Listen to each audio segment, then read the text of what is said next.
When you think about Benchmade, a knife will come to mind. Whether it be the Bug Out, the Griptilian, the 940, whatever that knife is. You know, it automatically comes to mind when somebody says Benchmade. Same can be said for Spyderco, or any other brand for that matter. We identify a brand by a specific model. That checked all the boxes for a lot of people. Yeah, you know, become the stereotypical knife for that company. Mm-hmm. When a lot of people think about Medford knife and tools, they think about the Praetorian, which is understandable. When I think about Medford, I think about the Marauder.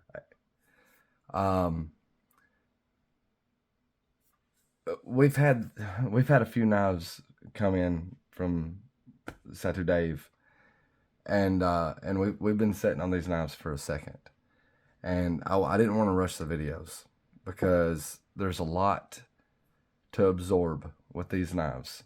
You know, like they're not just they're more special than the typical stuff that we have in our collection. You know, like these are knives that I you know, like for me, you know, in my budget class would require a lot of thought and consideration whenever I would purchase something like this. I've never purchased a knife that was in this price range. $600 was probably the most I've ever spent. And he wouldn't carry it. And I didn't carry it. Yeah, I left it. Because he didn't want to mess it up or lose it. I did not, and that's why I got rid of it, because I was like, it didn't get any use.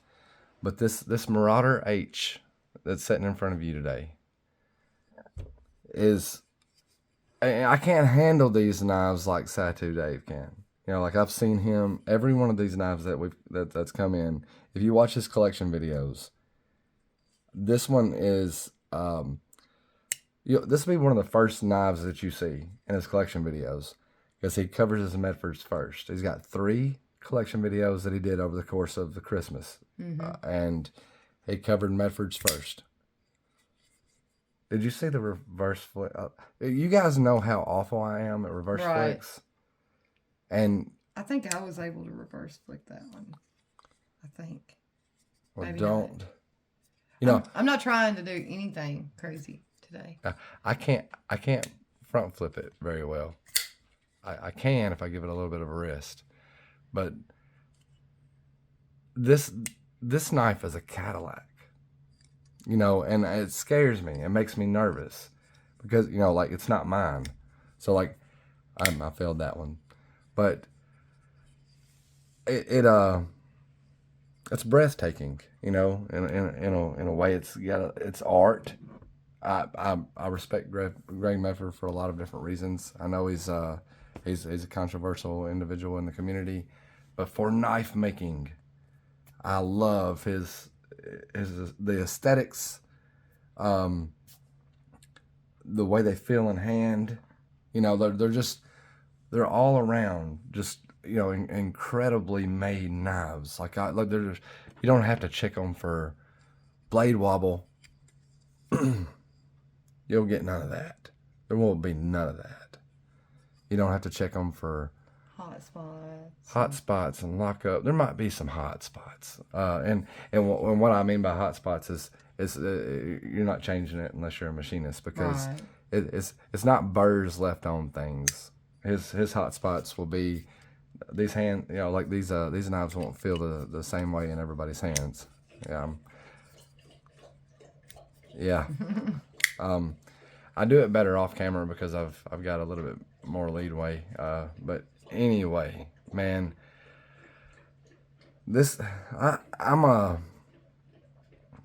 I've been floored by everything I've handled that Dave has sent us, and I'm very much appreciative as well of everything that he sent us, and we've had the opportunity to experience firsthand. It's the guy's got a taste, and he's got a style, and I respect both. I definitely know I want a Medford in the collection. I'm still not sure exactly which one I want. They're all, I mean, aside from that one me and you were looking at was the, what was it called? The button lock, you know, the Smooth Criminal. Yeah. Aside from that one, you know, like I think I would consider anything in the collection. You know, like the Proxima.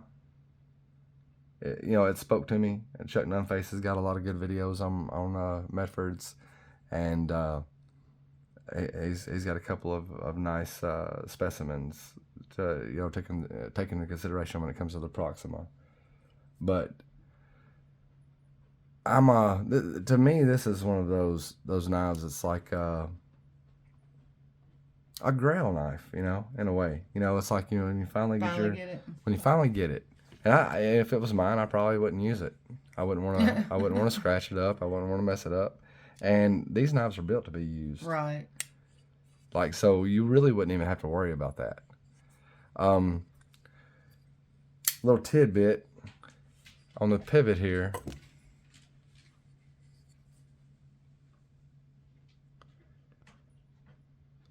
If the camera can pick it up. I'm picking up something. In the center, there's an F. Okay, yeah. Dave asked what that F was about. I don't know. I couldn't find an answer. What I could find is some of these pivots are marked with an M. Some of them are marked with a K. Some of them are marked with a T. Not every knife. So it's part of his name. I believe so. This is what I'm thinking. Is that there will be, you know, like Medford is known for like leaving Easter eggs on his knives, and my theory, and I'm not a Medford expert, so anybody can feel free to chime in, but I'm thinking that sometimes letters are left randomly on different parts of different knives, and you could spell out Medford Knife and Tools. Gotcha. That's my theory. I mean, I may be wrong. Those letters, it's a reasonable guess. I haven't seen a letter aside from like the way he stamps his knives, like this. Oh, I can't remember. Okay, this knife is in 3V. It's not stamped 3V. It's stamped 3. Okay. And I believe that's the steel marking. Like I've noticed on like some of his S90Vs. It's just 90. It just says 9. Oh, okay. Some of his like S35VN knives are just stamped 3. I'm sorry, S. Okay. I believe it's just S or something like that. But you know, he, I don't know, man. We'll throw some other knives up here for size comparison. That's one of the knives that you'll know well from my channel. That's the Mofford. Mofford. Cold Steel Crawford Model 1. There we go. I'm trying to turn it into a Medford, you know. Church it up a little bit. Courtney did that scale. It's a vinyl inlay of rattlesnake. We're just playing around with stuff, man. She did a pretty good job cutting it out. Made it covered that in epoxy on this side. But anyway, what else we got over here? Let's pair it up with some of Dave's stuff. This is another just like a I can barely flip this one. Maybe my favorite that he sent. That may be the one I could do with the thumb stud and stuff. I can't remember. One of them I was like, ooh, I can do that. The rest of them I was like, oh, I can't do these. Right. That's the Dyer Wear Solo, and it's we'll do a video on it. It'll post tomorrow probably,